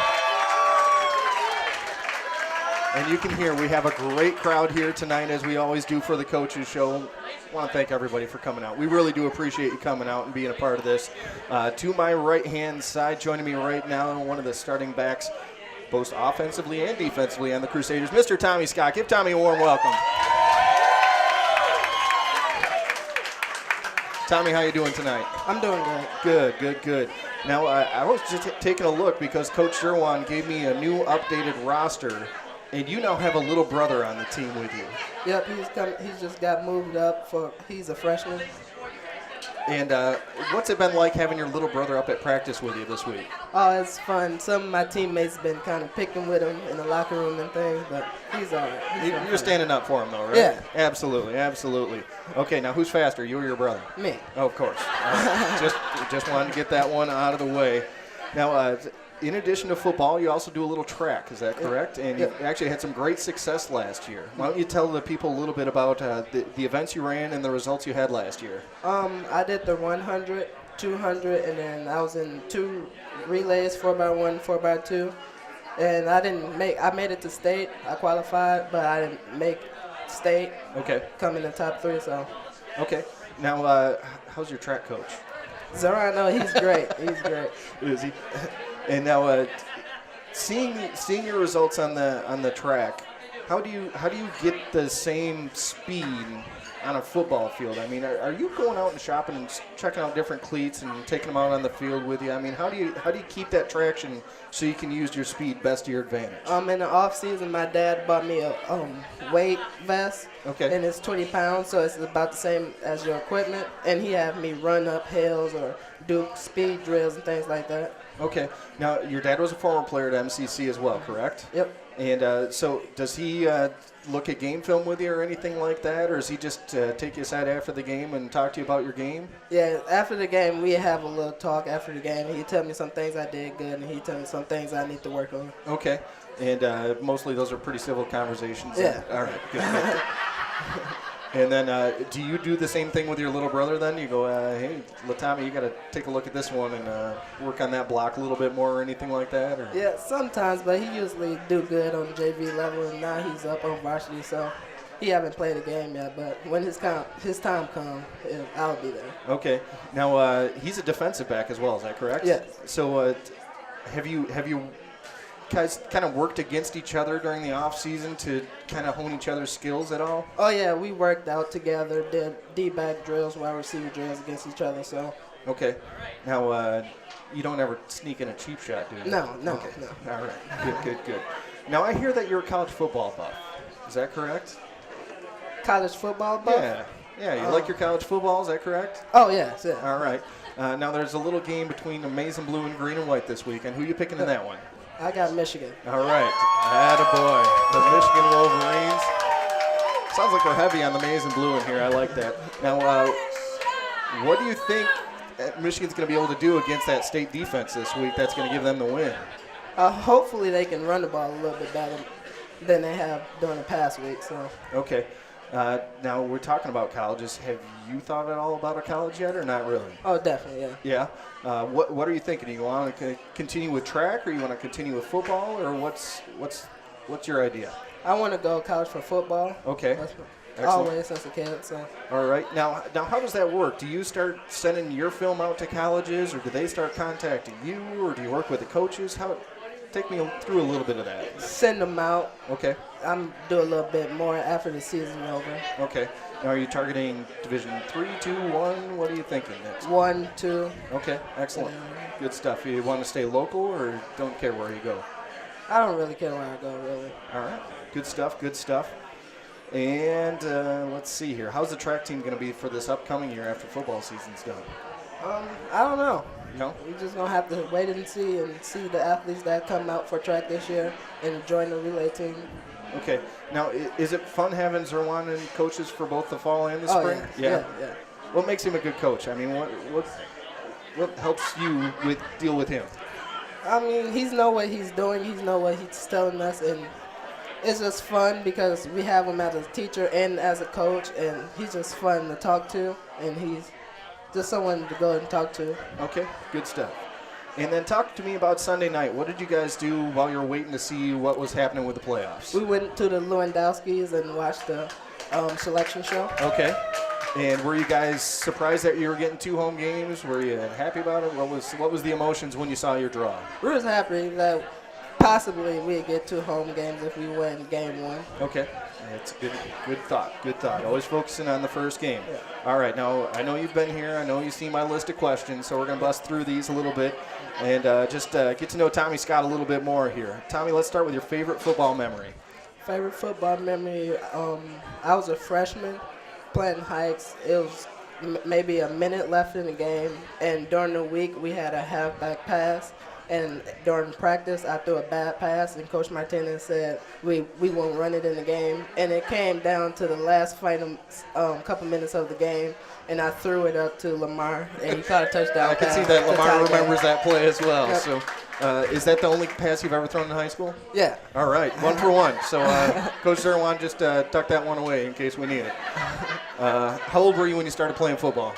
I was 5. You were 5 years old, and what did you do? Do you play mini-mites already at 5? Yep, mini-mite. Okay. And then do you favorite sports other than football?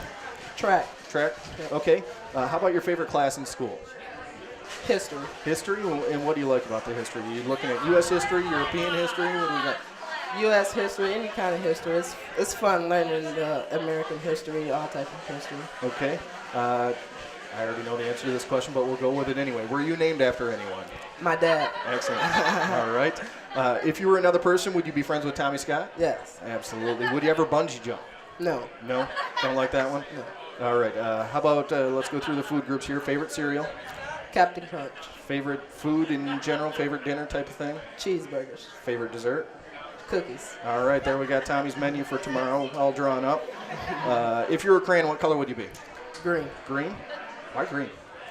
It's always been my favorite color since I was small. Fair enough. Fair enough. Who's the last person you talked to on the phone? My mom. Your mom? Yeah. That's a good answer. Favorite sports to watch on TV? Football. Football. Last movie you watched? 21 Jump Street. 21 Jump Street. Strength training or cardio? Cardio. Cardio. Computer or television? Television.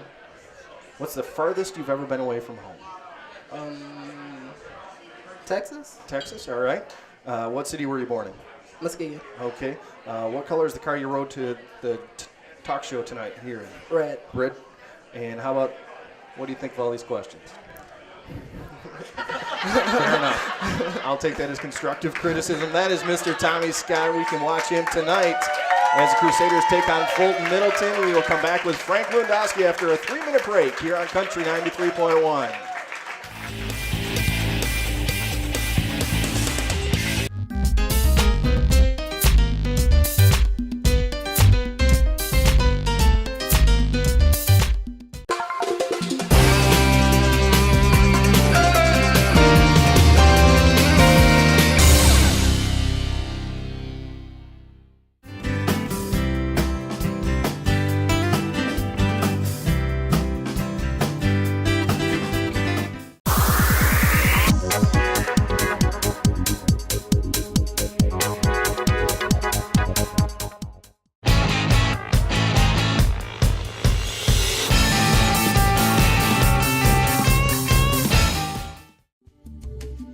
McDonald's Candies. 1064 South Getty Street in Muskegon features an assortment of chocolate-covered nuts and creams, peanut clusters, fudge, seafoam, turtles, cherry cordials, and regular and holiday novelties.